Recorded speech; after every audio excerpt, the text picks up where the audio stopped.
Alright, so I'm recording with a whole new phone today because, yeah, well, for me, today is July 2nd, 2018, which means it's already past the half-year point, so, I feel like I need to move on. So I'm using a new phone to record right now. Hopefully, it's more high quality. Anyway, today, since it is the half-year point, I'm gonna talk about the best albums, the best songs, the worst albums, the worst songs, the best memes, the best and worst movies, the best TV shows of the year so far, and probably my best and worst days if I have enough time. But while I'm talking about that, I will show you what I'm eating right now because it is the half-year point. It is a huge deal, alright? And, yeah, this is a cup of New Zealand maca chocolate and coffee mix that I bought last year summer, and it's been a year since I had been to New Zealand, almost a year. Actually, it has been around 11 months, and yeah, it's pretty old, but it's still really tasty. You know. I added a little peanut butter and a little bit chocolate chip into the drink, so it adds on to the flavor. And also, here are some cookies and stuffs, and I'm gonna eat this because yeah, I've been keeping on this for a while now. You know, I've been stopping myself from eating this so that I could save all these for a special day. So here we are. This is a special day. I have changed my phone, and it is the half-year point. And yeah, let's get on. Let's get on with things. Let's start off with best songs of the year. Let's start off with Okay, so before the top 30 best songs of the year so far, let's get on to the honorable mentions. I know there are so many songs.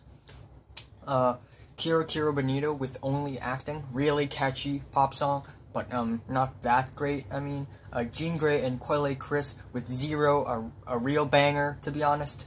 IDK, Little Arrogant featuring Joey Badass and Russ. Russ's performance is actually not bad, surprisingly, and again, it's a banger. Proto Martyr with Wheel of Fortune featuring Kelly Deal, epic music video, and the song is really epic and theatrical as well. So it's okay. Number 30 would be Andrew WK with Music is Worth Living For, which is a very uplifting, very optimistic, and a very positive arena rock track. 29, it's a non-single, is Kali Uchis with Your Teeth and My Neck. It's so groovy, it's so fun, it's so danceable, and so sexy as well. Number 28 is Flatbush Zombies with Headstone. The flow is really nice, the instrumental is really nice and catchy as well. I'm already lost.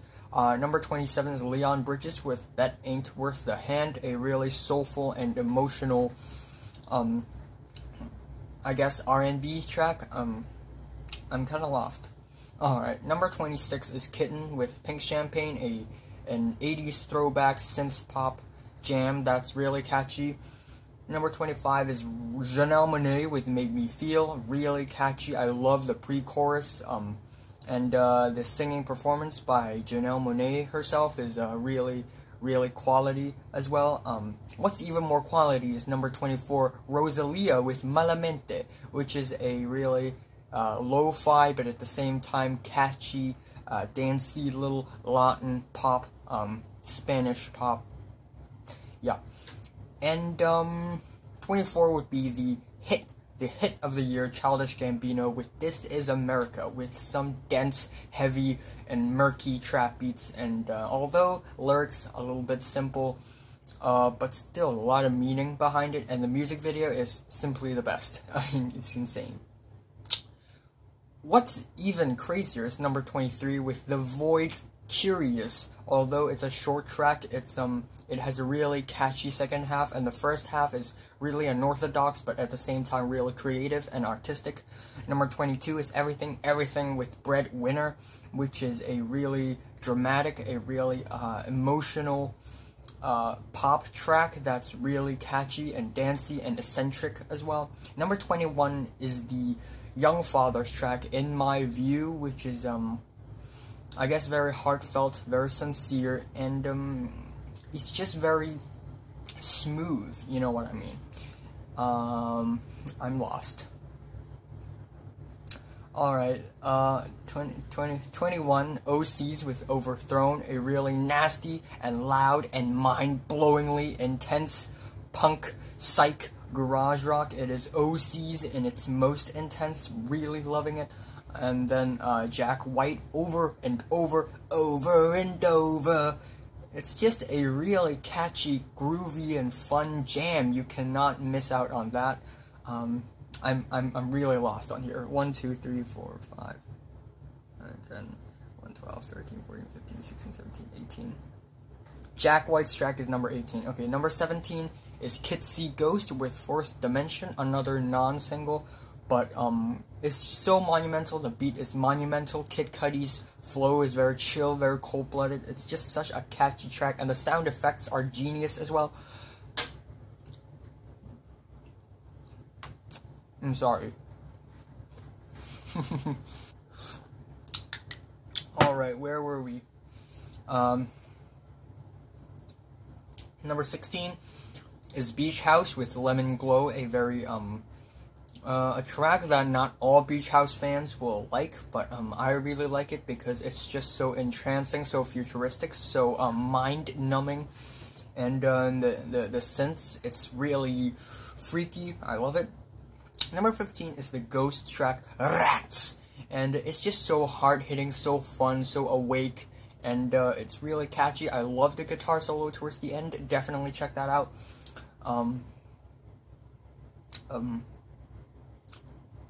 Number 14 is Father John Misty with Mr.Tillman.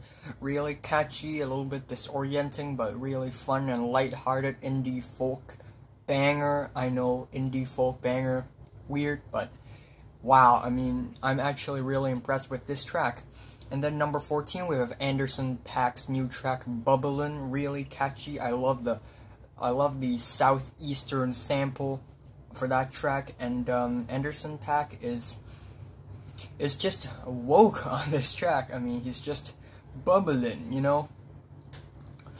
Number 12 is Courtney Barnett with Nameless, Faceless, a very catchy and lighthearted and yet very fun and insightful and memorable indie folk pop track. And then on the 11th spot we have Florence and the Machine. Wait, that's the 10th spot, right? I'm so lost. I'm sorry. Wait, 1, 2, 3, 4, 5, 6, 7, 8, 9, 10. Oh, that's 11? Wow, I need to move this higher. But damn, Florence and the Machine with Hunger. It's so good. It's really catchy. It's a really catchy and soulful and meaningful pop song. Wow, my mind is blown. Number 10, even better, Parquet Courts with Wide Awake. Really catchy, groovy, funky jam. Number 9 is the really heartfelt, the really heartbroken, the really sincere and unexpectedly sad André 3000 track, which is actually a 17-minute long jazz piece, Look Ma No Hands. At the 8th place is the US Girls with Rosebud, which is a really catchy and a really trendy and an extremely sweet pop song. I just love the synths and the chords, and the transition between the verses and the choruses are amazingly mind-blowing. Ooh, number 7 is Kamasi Washington with Fists of Fury, easily the best jazz single of the year so far. It's just, I love the piano and the saxophone improvs. I love the whole composition of the track. It's just such a lively and colorful and vivid jazz piece. And wow, next up, number 6, we have Death Grips with Black Paint.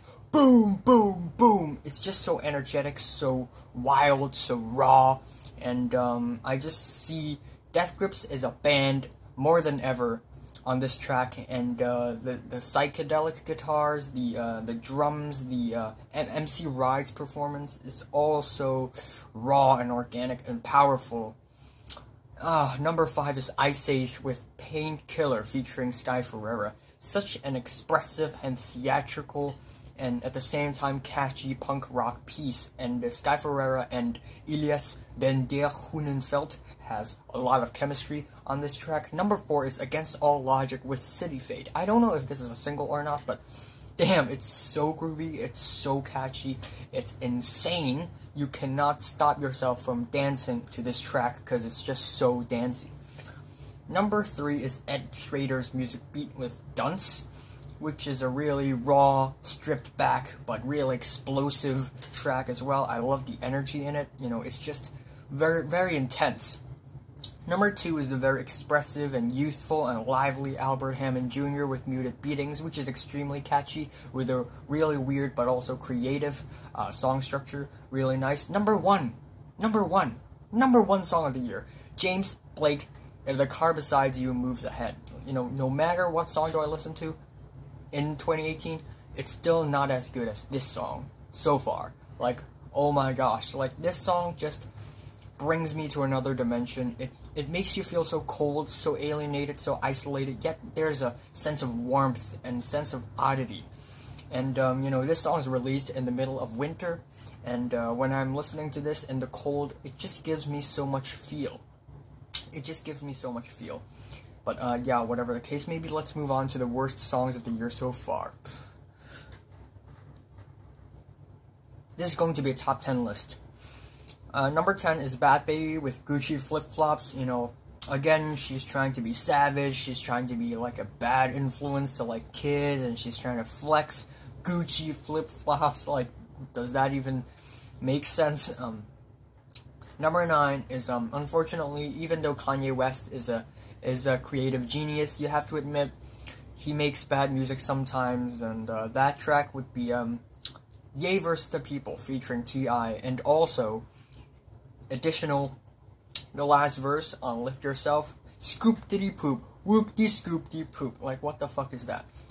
On the other side, Ye vs. the People is a very cringy rant about defending Donald Trump. Number 8 is, Justin Timberlake, Filthy, and Supplies. Both tracks also on the 8th spot. I mean, the lyrics are really corny, especially on Supplies, and Filthy is just another crappy, very weird and ridiculous love song. I mean, the whole dubstep influence is just so, you know, strangely placed into the song, and overall, it looks like a failure in mixing musical genres. Number 7, have to give it to the 1975 with Give Yourself a Try. It's so ridiculous. It's like they're trying to do a Joy Division cover, but in a terrible way. Like, they completely ruined it. They completely bombed it. It's ridiculous. It's ridiculous.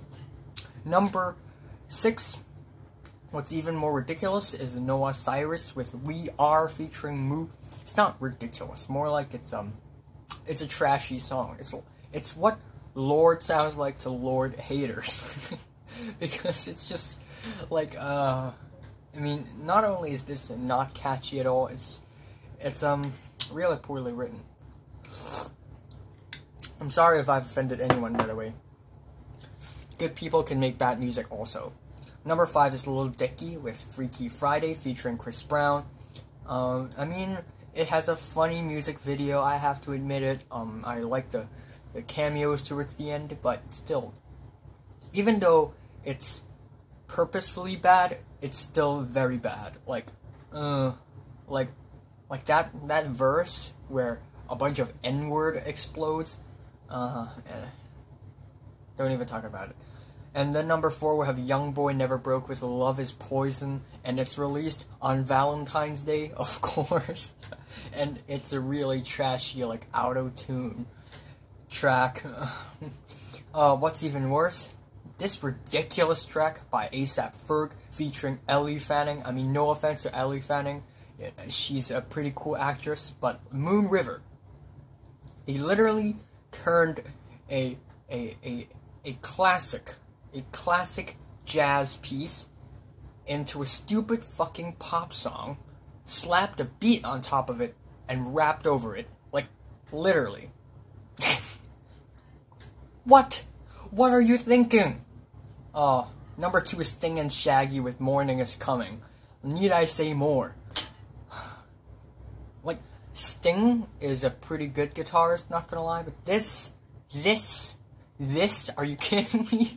Oh, the worst is Tom McDonald with a White Boy. This is like a track about white guilt, but in the most cringy way possible. And the rap performance and the beat aren't even that good, you know, the beat is terrible, it's cheap. The performance is constant shouting, white boy, white boy. I'm stunned at how bad this track is. Okay, here are the top 20 best albums of the year so far. Which cookie should I eat first? This one.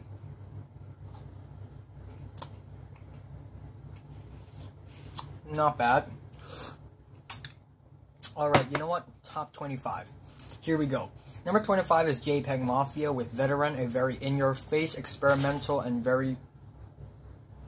Did I just spit on myself? I don't think I did. Alright, very experimental, in-your-face, very wacky, bold, and ambitious rap album that I'm really impressed with, although there are a few strange tracks here and there. There are bangers on there. Wow, number 24 is Father John Misty with God's Favorite Customer. I'll be doing a review on that very soon, but it's just a really... the first half is really, really solid. It's full of light-hearted, yet smart indie folk bangers. Again, indie folk bangers, kind of weird. Number 23 is Iceage's Beyondless. It's packed with passionate and expressive and colorful European punk rock jams, despite it's a little more simplistic. Number 22 is Jean Grey and Quelly Chris with Everything's Fine, a very abstract and eclectic rap album, and Jean Grey and Quelly Chris's chemistry on this album is outstanding. Yep. 21 would be Pusha T's Daytona. Although it's 7 tracks long, it's very watertight. The beat is very lavishing, and the flow and the performance by Pusha T is amazing. The lyrics is killer as well.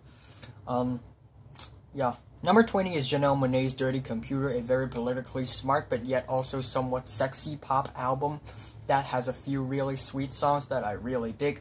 Number 19 is the Voidz Virtue. The Voidz kind of threw everything into the kitchen sink on this album. It's real experimental, it's really weird, it's really unorthodox, but at the same time there are a few really creative and artistic tracks on this thing that's really catchy and memorable at the same time. Number 18 would be the new Screaming Females All at Once. There's nothing too much to say about this album other than it's a really solid and a really thoughtful alt-rock album with some amazing vocals. 2019, 18, 17, 16 would be Tropical Fuckstorm with A Laughing Death in Meat Space. I will also be doing a review on this album, but it's an Australian blues rock, post-punk garage rock band with some of the most relaxing and mind-numbing blues psych rock track. But at the same time, this album also has some of the more migraine-inducing, repetitive, but yet groovy post-punk tracks. I just really dig it. Number 15 is Andrew WK, You're Not Alone, which is a really optimistic, really powerful, and really uplifting album that's just really overblown, overdramatic, but at the same time in a good way. And man, it's the cure for depression, man. Number 14 is Jack White with Boarding House Reach. It's a really experimental, really whack, really unorthodox. I never saw Jack White doing something like this. And it's just full of groovy, fun jams that's really unpredictable and really fun.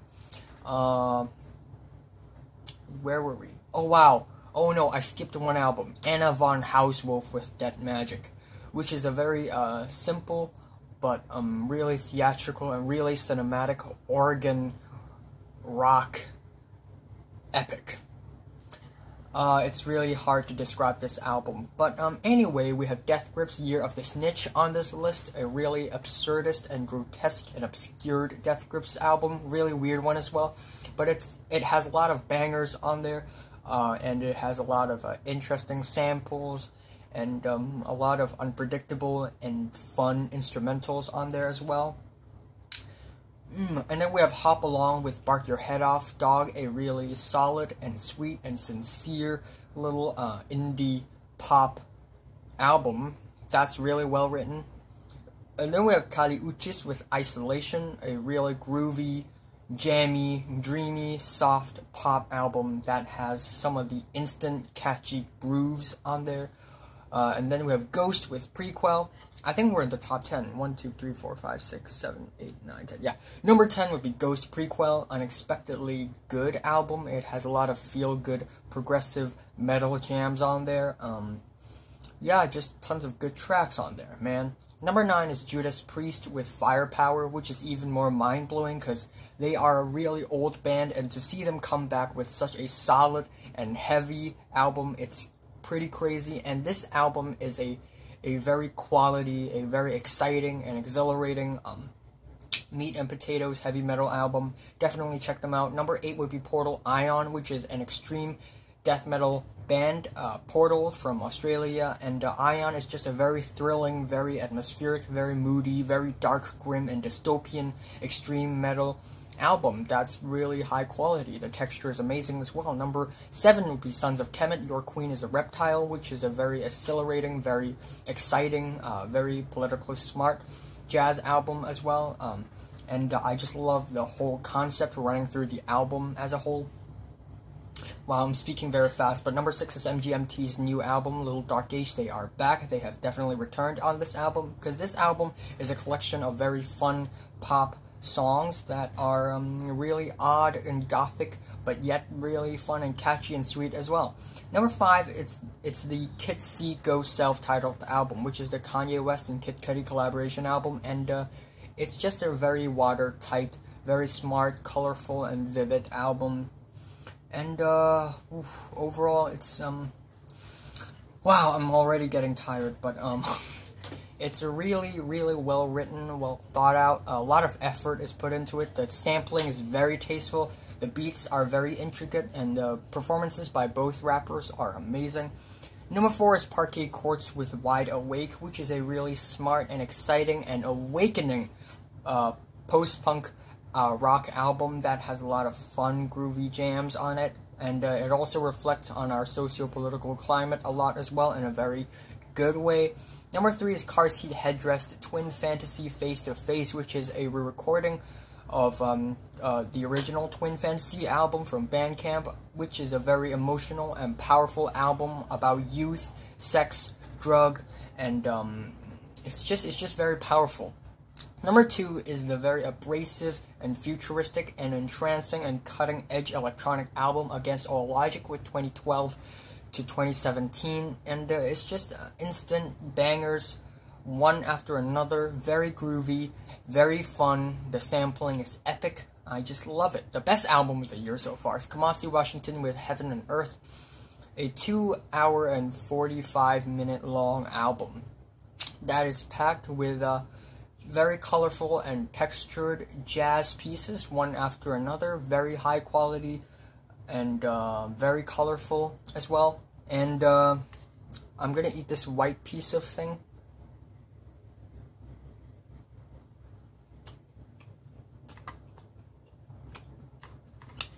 Very creamy. Yep. So now I'm going to talk about the top 10 worst albums of the year so far.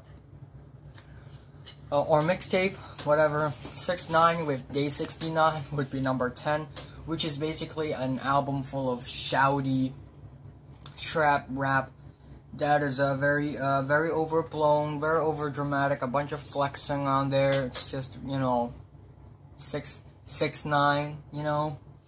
Number 9 would be Justin Timberlake with Man of the Woods, which is basically a buffet of shit, because he tries to meld all these different musical genres together, but it just fails because I mean, it's terribly produced, it's terribly written, the lyrics on there are mostly corny, and the instrumentals are ridiculous.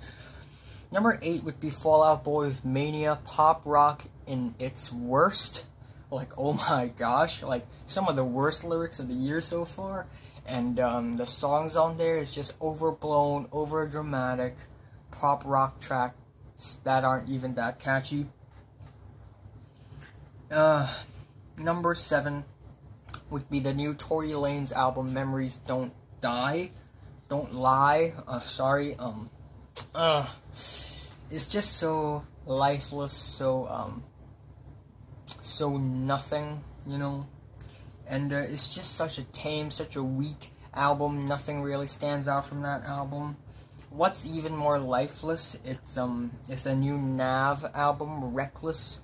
It's just constant auto-tune trap rap, and it's so lifeless. The performance is so it's don't even get me on this. Number 4 is the new Lonzo Ball album, Born to Ball. Like, I don't know if Lonzo Ball is a good basketball player or not, but let's assume that he is.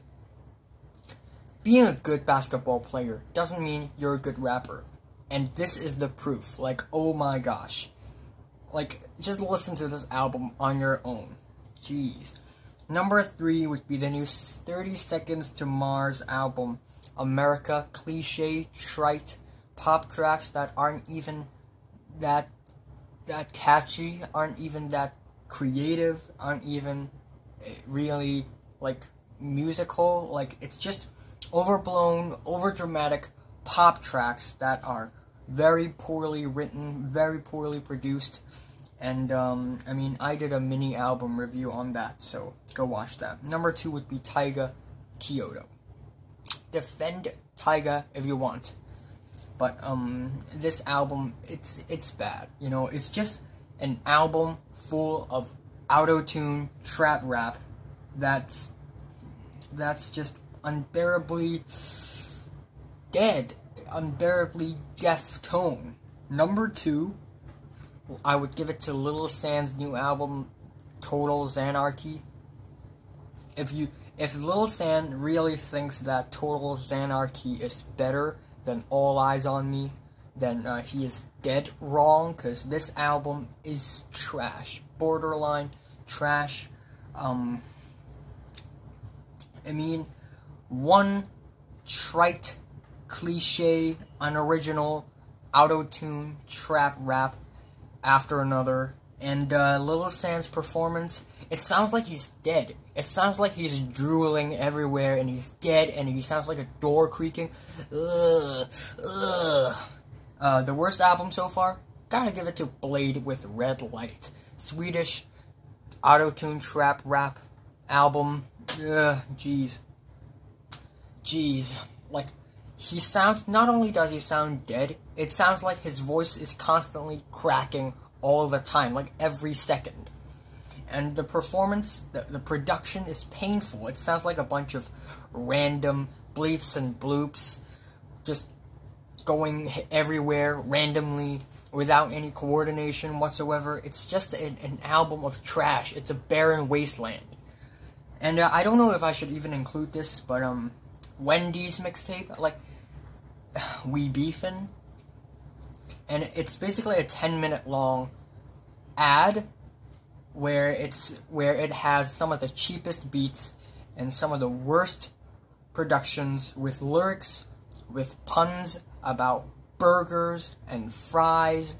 It's basically a 10-minute long ad for Wendy's. Oh yeah. Top 20 best music videos. Let's narrow it down to top 15 though. Alright, number 10, I have to give it to Jean Grey and Quelly Chris with Gold, Purple, Orange, with cameos from Eric Andre and Hannibal Buress. A really smart and eclectic and funny music video, really, with Jean Grey and Quelly Chris posing and freezing.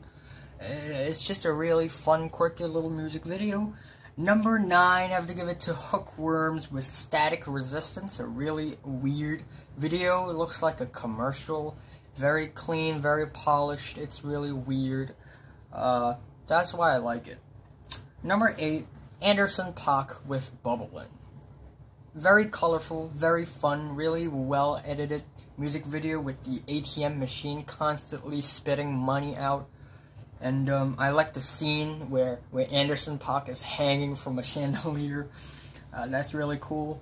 Number 6 would be number 8. What the heck? 10, 9, 8. Oh crap! 1, 2, 3, 4, 5, 6, 7, 8, 7. Okay, number 8. The fuck is that? Alright, so someone is here. I have to keep it down. I have to keep it down a little. But, where were we? Rosalía with Malamente, which is, yeah, you know what? I'm gonna change my room. 1 sec. Alright, we cool? We good? Alright. Oh my gosh, it feels really weird. Alright, number 8 should be Rosalía with... I'm just so confused, man. Number 8 should be Rosalía with Malamente. Really aesthetic, really artistic, little dance, music video. That's really nice. Number 7 would be the Voidz with All the Words Are Made Up. Again, just all the things in the kitchen sink. Everything's so messy, so chaotic, it's so whack. I don't know what's going on. But, you know, that's the appeal of it, and it really succeeds at what it's trying to achieve. So, really, really digging that. Number 6, sorry, should be Pond with Fire in the Water. Just watch the music video yourself. It has this Japanese influence, modern Japanese influence that's really nice. The moves, the shots, and the beat of the song itself really syncs up together. Number 5 would be the new Bad Bad Not Good music video with I Don't Know, which is basically a man in a sea realizing that he's in all sorts of different places, but still in water. Number 4 is Proto Martyr with Wheel of Fortune. Just an epic, a very cinematic music video. My favorite shot is the guy holding a torch on fire and running across the lake with a mask on. That's just so epic.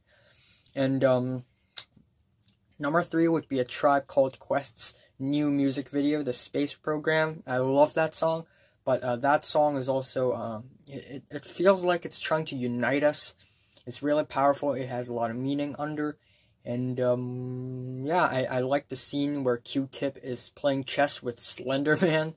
It's really weird. But number 2 is Parquet Court's Wide Awake.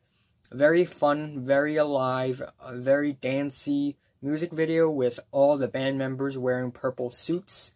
Number 1 is Childish Gambino, This Is America. Needless to say.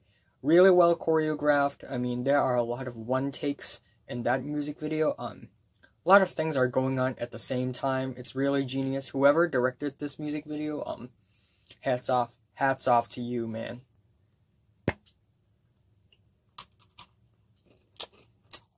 Wow, there are 2 parts in that. Let's talk about the top 5, 6 best movies of 2018 so far. One of them has to be Upgrade, which is a really heartfelt and smart action movie that isn't just a very cliche, revenge movie, but it actually has a pretty good plot, and the action sequences are exciting. And then we have Isle of Dogs, another animation from Wes Anderson with a huge cast. And it's just a really cute, really smart, really fun movie by Wes Anderson. And then another one would be The Incredibles 2, a very long-awaited sequel to the classic Incredibles. And although it's not as thrilling as Incredibles 1, I think it's still very well written. And then we have Ready Player One. Steven Spielberg is back with another action sci-fi movie that has a very good premise. And then we have Avengers Infinity War. Of course, I have to put it in this list. And it's probably going to end up in my best movies of the year, year-end list, because it's just so powerful, yet so depressing, so destructive, yet so dark, and the ending scene, oh my gosh. The best movie so far of the year? I think it's John Krasinski's A Quiet Place, which is a surprisingly good movie. Although it's not super scary, but it's really intense. It's really suspenseful, and the premise again, really well written. And then let's talk about the top 3 worst movies. And when I say bad, it's really bad. Number 3 would be The Strangers Prey at Night. Not even scary. Not at all. And then we have Truth or Dare, which is a ridiculous movie where teens get big eyes and smile and they get possessed by Truth or Dare, this frickin' stupid game. The worst movie, of course, 50 Shades Freed. Like, literally, nonsensical plot, terrible performance, and the writing is just what makes this movie so great. So, quote to quote, great. And then let's talk about TV shows. There are only 2 TV shows. Westworld Season 2 and Handmaid's Tale Season 2. Westworld Season 2 is a slow burner, but it's a really mind-bending, mind-boggling, very thought-provoking TV show. And The Handmaid's Tale Season 2 is even better because it's so eventful, it's so intense, it's full of twists and turns, and I mean, I just root for June's character so much. I don't want to waste any more of your time, so let's just say I'm just going to talk about the top 5 memes so far. Number 5 has to be the Shrek cringe compilation meme. We see Shrek holding a camera, snaps a picture, and say, well, another picture in my cringe compilation. Number 4 is number 15, Burger King foot lettuce. Just a really ridiculous... Like when he says this, like, he's serious. Number 3, I know this meme is pretty cancerous now, and it has died out for a while, but it was fun while it lasted, and it's the Ugandan Knuckles meme. Number 2 is Glob Glow Gab Galab. Like, what the fuck is that? That giant goo. Like, what the fuck? And number 1, Despacito sequels. Because, Despacito number 64 is confirmed. And, yeah, you know what? I'm just gonna end this video here. And, you know, maybe my opinions will change. Maybe some of them will rank higher in my year-end list. Maybe some of them will rank lower. But, you know what? Happy days. And I'm gonna eat another cookie.